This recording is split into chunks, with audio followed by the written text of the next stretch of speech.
नमस्कार दोस्तों, पाथफाइंडर पर आप सभी का स्वागत है। दोस्तों, फंडामेंटल राइट्स हम लोग कर रहे हैं स्टैटिक पॉलिटी में। राइट टू फ्रीडम आर्टिकल 19 से 21 तक हम कर चुके हैं। आज हम 21A तक कर चुके हैं। आज के सेशन में हम करने वाले हैं आर्टिकल 22, अरेस्टिंग। जो कोई व्यक्ति को डिटेन किया जा रहा है उसके पास क्या प्रोटेक्शंस हैं, क्या राइट्स हैं, उनके बारे में बात करेंगे। And then article 23 and article 24 which are right against exploitation. ठीक है, चलिए, जैसा कि मैंने आपको बताया, राइट टू फ्रीडम में आर्टिकल 22 हमारा बचा है और साथ में हम शुरू कर देंगे राइट अगेंस्ट एक्सप्लॉयटेशन भी। आर्टिकल 23, 24 दोनों ही कवर करेंगे आज हम। बिफोर मूविंग फॉरवर्ड गाइज, अगर आप अनअकैडमी प्लेटफॉर्म से जुड़ना चाहते हैं, यहाँ पर इंडिया के best educators UPSC CSC category के आपको पढ़ा रहे हैं। अभी जाकर जुड़ जाइए इंडिया के लार्जेस्ट लर्निंग प्लेटफॉर्म से अपनी तैयारी के लिए। साथ ही आप मुझे फॉलो कर सकते हैं दोनों टेलीग्राम चैनल्स पर for all my class update schedules and PDFs. Unacademy app पर भी आप मुझे फॉलो कर सकते हैं मेरी सभी special classes and plus courses के लिए। एनरोल करने के लिए आपको सिर्फ मेरा कोड यूज़ करना है NDLive10। यहाँ मैं आपको बता दूँ, जो स्पेशल हमारी क्लासेस होती हैं दे आर फ्री क्लासेस, वो फ्री सेशंस होते हैं। सिर्फ आप इस कोड से एनरोल कर सकते हैं और क्लास को अटेंड कर सकते हैं। The timings are 5 PM for these classes. चलिए, सबसे पहले शुरू करते हैं आर्टिकल 22 से, which says this right protect, this is protect against arrest and detention. किसी व्यक्ति को अगर अरेस्ट किया जा रहा है, डिटेन किया जा रहा है, उसके विरोध में या उसके लिए किसी व्यक्ति के पास कौन कौन से अधिकार हैं। तो आर्टिकल 22 जो है ये प्रोटेक्शन प्रोवाइड करता है किसी व्यक्ति को हु आर अरेस्टेड और डिटेन। नाउ आर्टिकल 22 पर्सन्स लिखा है, यहाँ पे सिटीजन्स नहीं लिखा है, तो ये नागरिकों के लिए एक्सक्लूसिव राइट नहीं है, ये सभी के लिए। ठीक है, पर्सन्स, जहाँ पर पर्सन्स लिखा है it is for everybody who is residing in the country except the enemy alien. And citizens लिखा है तो they are exclusive to the citizens. All right, now detention दो तरह का हो सकता है, जैसे कि प्यूनिटेटिव और प्रिवेंटिव। सिंपल भाषा में, एक क्राइम होने के बाद किसी व्यक्ति को डिटेन करना, दूसरा क्राइम होने से रोकने के लिए किसी को डिटेन करना, प्रिवेंटिव, क्राइम को प्रिवेंट करना। प्यूनिटेटिव, क्राइम होने के बाद अरेस्टिंग होना। दोनों ही केसेस में कुछ अधिकार दिए गए हैं पर्सन्स को। क्या क्या अधिकार हैं? तो पहले केस में कोई भी व्यक्ति जिसको डिटेन किया जा रहा है, प्यूनिटेटिव डिटेंशन जिसका हो रहा है, मतलब क्राइम के बाद हो रहा है, तो उसको उसके ग्राउंड्स बताना जरूरी है। सभी ने हिंदी पिक्चरों में देखा होगा, वारंट है क्या, किस आधार पर आप मुझे अरेस्ट कर रहे हो। दूसरा अधिकार क्या है? अपने पसंद के लॉयर से, डिफेंस लॉयर से अपना डिफेंड करने का अधिकार है। मुझे अपने लॉयर से बात करनी है। आपने सुना होगा बहुत सा ना, जैसे कोई पुलिस वाला आता है कि आपको अरेस्टिंग के लिए आ रहे हैं, I want to talk to my lawyer, या थाने में जाके बोलते हैं मुझे अपने लॉयर से बात करनी है ना। तो right to consult and defended by a lawyer, ये हमारा अधिकार है। Right to be produced with a magistrate, to be produced with a magistrate, या मजिस्ट्रेट के पास प्रोड्यूस करना है, एक्चुअली लाना है इस व्यक्ति को 24 घंटे के अंदर अंदर, excluding journey and holidays. Now ऐसे व्यक्ति को जिसको डिटेन किया जा रहा है उसको एक मजिस्ट्रेट के समक्ष प्रस्तुत करना 24 घंटे के अंदर अंदर। लेकिन यहाँ पे एक कैच है। द कैच इज, एक जर्नी का टाइम इंक्लूड नहीं होगा और दूसरा पब्लिक हॉलीडेज इंक्लूड नहीं होंगी। तो कई बार आपने पिक्चरों में देखा होगा कि फ्राइडे की रात को उठाते हैं, Saturday Sunday public holiday, court बंद रहेगा तो रेस्ट, मतलब प्रोड्यूस नहीं करना है। 24 आवर्स में ये इंक्लूड नहीं किया जाता है। इसके अलावा अगर मजिस्ट्रेट ने ऑथराइज कर दिया एक समय कि व्यक्ति को 4 दिन डिटेन करना है, 5 दिन डिटेन करना है, उससे ज़्यादा समय के लिए डिटेन नहीं किया जा सकता है प्यूनिटेटिव डिटेंशन में भी। ठीक है, ये हुआ पहला अधिकार। उसके बाद second part which is the preventive detention. ये प्रोटेक्शन कैसे दे रहा है व्यक्ति को हु आर अरेस्टेड और detain under a preventive detention law, जैसे UAPA एक्सेट्रा, इस तरह के जो लॉज है ना, इस तरह के लॉज में आ सकता है ये, जिसमें प्रिवेंटिव डिटेंशन हो रहा है। ठीक है, इन लॉज के अंडर डिटेन किया जा रहा है व्यक्ति को कि वो कोई क्राइम करने वाला है। जनरली ये नेशनल सिक्योरिटी को अगर थ्रेट है किसी से, आपने देखा होगा कि बहुत बार कई हिस्ट्री शीटर्स को डिटेन कर लिया जाता है जब भी हमारे कुछ इंपॉर्टेंट ओकेजन्स होते हैं या कुछ इस तरह की चीज़ें होती हैं कि ऐसा कुछ हो सकता है, इस अजम्पशन में, इस एप्रीहेंशन में अरेस्टिंग हो जाती है। ठीक है, तो ऐसे व्यक्तियों को भी कुछ अधिकार दिए गए हैं, जैसे कि पहला अधिकार है कि जो डिटेंशन है ऐसे व्यक्ति का वो 3 महीने से ज़्यादा एक्सीड नहीं हो सकता। इसमें एक अमेंडमेंट भी हो चुका है जिसमें 2 महीने कर दिया था इस पीरियड को, लेकिन अभी वो लागू नहीं हुआ है। यहाँ पे अगर एक्सीड करना है डिटेंशन को 3 महीने से ज़्यादा, तो वो एक एडवाइजरी बोर्ड की रिपोर्ट के बाद, जो कि बताएंगे कितना एक्सटेंड किया जा सकता है, जिसमें सफिशिएंट कॉज बताना पड़ेगा अगर एक्सटेंड करना है इस 3 महीने से आगे के पीरियड को। तो ऐसा नहीं कि किसी व्यक्ति को डिटेन कर लिया और सालों तक डिटेन करके रखा हुआ है बिना किसी रीज़न के, ऐसा नहीं है। 3 महीने के बाद अगर डिटेन करना है किसी व्यक्ति को प्रिवेंटिव डिटेंशन में, तो एडवाइजरी बोर्ड की रिपोर्ट पर, जिसमें सफिशिएंट रीजन देने होंगे डिटेंशन के लिए। जो बोर्ड है इसमें जजेस होते हैं हाई कोर्ट के, ठीक है, ये बताते हैं, उसके बाद डिटेंशन को एक्सटेंड किया जा सकता है। उसके अलावा जो डिटेंशन के ग्राउंड्स हैं उनको भी कम्युनिकेट करना ज़रूरी है टू द डेटेन्यू, उस व्यक्ति को। लेकिन यहाँ पर मैं आपको बता दूँ कि अगर कोई ऐसे फैक्ट्स हैं जो कि पब्लिक इंटरेस्ट के हैं या अगेंस्ट सिक्योरिटी के पर्पस के हैं, तो वो इंफॉर्मेशन डिस्क्लोज करनी अनिवार्य नहीं है यहाँ पर, ठीक है। यहाँ पर छोटा सा कैच है। इसके अलावा जो भी डेटेन्यू है, जिसको भी डिटेन किया जा रहा है, उसको कहा जाता है कि उसके पास एक अपॉर्चुनिटी है कि उसका रिप्रेजेंटेशन हो अगेंस्ट द डिटेंशन ऑर्डर। उसको ऐसा करने का अधिकार दिया जाता है कि वो बोल सके कि मुझे क्यों डिटेन किया जा रहा है। तो these were the 2 rights under one article, Article 22, punitive and preventive detention.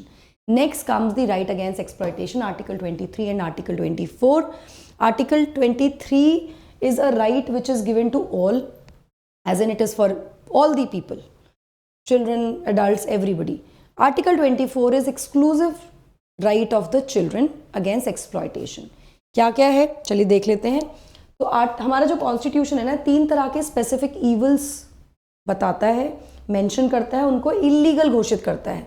जैसे कॉन्स्टिट्यूशन प्रोहिबिट करता है trafficking in human being, human trafficking नहीं होनी चाहिए, मतलब व्यापार नहीं होना चाहिए, खरीद फरोख्त नहीं होनी चाहिए ह्यूमन बीइंग्स की। It can be kids, it can be male female, है ना, किसी की भी ह्यूमन बीइंग्स की ह्यूमन ट्रैफिकिंग नहीं होनी चाहिए।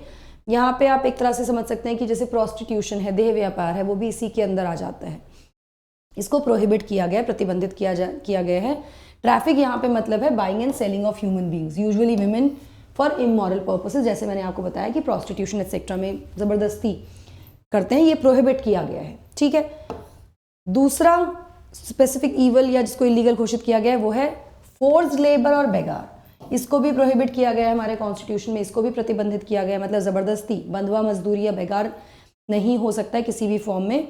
बेगार एक प्रैक्टिस थी जिसमें वर्कर को फोर्स किया जाता था अपनी सर्विस देने के लिए मास्टर को फ्री में या बिल्कुल नॉमिनल रेम्यूनरेशन में, ठीक है। ये बहुत लंबे समय तक चलती थी, और जब ये बहुत लंबे समय तक ऐसा चलता रहता है ना, तो वो बॉन्डेड लेबर हो जाता है। इसको बॉन्डेड लेबर बोलते हैं। लाइफ लॉन्ग बेसिस पे है, बंधुआ मजदूरी चली रही है, ठीक है।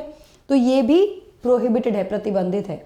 और तीसरा है चाइल्ड लेबर। हमारा संविधान चाइल्ड लेबर को भी प्रतिबंध करता है। आर्टिकल्स देख लेते हैं। आर्टिकल 23 की बात करते हैं तो ये राइट आउटलॉ करती है ट्रैफिक को ह्यूमन बीइंग्स में। जैसे बेगार, ह्यूमन ट्रैफिकिंग नहीं अलाउड है, बेगार विच इज फोर्स लेबर, और इस तरह के जो भी फॉर्म्स हैं फोर्स लेबर के, वो सभी क्या हैं, प्रोहिबिटेड हैं, ठीक है। कोई भी व्यक्ति इस राइट के अंडर, उसको जो प्रोटेक्शन दी गई है वो ना केवल स्टेट से दी गई है बल्कि प्राइवेट पर्सन से भी दी गई है। तो ये केवल स्टेट के अगेंस्ट राइट नहीं है, प्रोटेक्शन स्टेट के अगेंस्ट नहीं है बल्कि प्राइवेट पर्सन के अगेंस्ट भी है। जैसे कि फ्रीडम था तो वो स्टेट के अगेंस्ट है ना। जहाँ पे एक्सप्लॉयटेशन की बात है, it can be an individual an entity और दी गवर्नमेंट, किसी तरह का भी कुछ हो रहा है, तो इसमें सबके विरुद्ध ये प्रोटेक्शन दिया गया है कि इस तरह का कोई वायलेशन नहीं होना चाहिए, एक्सप्लॉयटेशन नहीं होना चाहिए। यहाँ मैं आपको बता दूं कि कुछ हमारी फंडामेंटल राइट्स ऐसी हैं दोस्तों जो सेल्फ एक्सप्लेनेटरी हैं या फिर वो अपने आप में कंप्लीट राइट्स हैं, ठीक है। Right to life and personal liberty complete right है, सब कुछ है उसमें। ऑफ कोर्स इंटरप्रिटेशंस हैं उसमें और ज़्यादा उसका स्कोप बढ़ा दिया गया, लेकिन कुछ ऐसी राइट्स हैं जिसको इम्प्लीमेंट करने के लिए या जिसको इन्फोर्स करने के लिए पार्लियामेंट एक्ट्स या लॉज लेकर आती है। जैसे कि अनटचेबिलिटी के विरुद्ध है ना, सिविल राइट्स प्रोटेक्शन एक्ट्स आ जाते हैं उसको और ज़्यादा पावरफुल बनाने के लिए, उसको और ज़्यादा उसका जो महत्व है, उसकी जो इम्पोर्टेंस है या उसका जो अस्तित्व है उस राइट का, वो सिर्फ ऐसा नहीं कि बोल दिया सिर्फ। A law when just stated is not that important, a law when enforced is more important. तो इनकी इन्फोर्सेबिलिटी के लिए पार्लियामेंट भी लॉज बना सकती है, पार्लियामेंट भी एक्ट्स लेकर आती है। जैसे अनटचेबिलिटी, मैंने आर्टिकल 17 आपको बताया, अगर कोई ऐसी हरकत कर रहा है तो सिविल राइट्स प्रोटेक्शन एक्ट में क्या है, पनिशेबल ऑफेंस हो जाता है ना। इसी तरह से आर्टिकल 23 में के लिए भी पार्लियामेंट ने प्रोमलगेट किया है immoral traffic prevention act 1956 and bonded labour system abolition act 1976। अगर ये एक्ट्स हैं, इनके अंडर अगर कोई करता हुआ पाया जाता है इस तरह की हरकत को पनिश किया जाता है इस तरह के ट्रैफिक में, तो मतलब ये पनिशेबल ऑफेंस हो गए, ठीक है। तो राइट तो है ही, उसके सपोर्ट में लॉज भी आ गए हैं, एक्ट भी आ गए हैं ना। यहाँ पर मैं आपको बता दूं कि एक्सेप्शन है। यहाँ पर एक्सेप्शन क्या है कि कई बार कंपल्सरी सर्विस या वॉलंटरी सर्विस के लिए, पब्लिक सर्विस के लिए, इसको इस पब्लिक सर्विस को पब्लिक पर्पसेस के लिए आउट, मतलब इसको आउट किया गया है, रखा गया है बाहर from the purview of this prohibition. अगर कोई व्यक्ति जैसे सोशल सर्विस कर रहा है, मिलिट्री सर्विस में वॉलंटरी सर्विस के लिए आ रहा है, या कई बार ऐसा होता है कि देश को आवश्यकता है आपकी और आपको जाना है उस चीज़ के लिए, सरकार आपको कह रही है, आपका आह्वान किया जा रहा है कि आप आइए सपोर्ट कीजिए, तो ऐसे में सरकार इज़ नॉट बाउंड टू पे यू फॉर दैट। ठीक है, इसको बाहर रखा गया है फ्रॉम बॉन्डेड लेबर या बेगार से। ठीक है, तो ये एक्सेप्शन यहाँ पर आ गया देश हित में अगर आप कोई काम करें बेसिकली। Then comes article 24।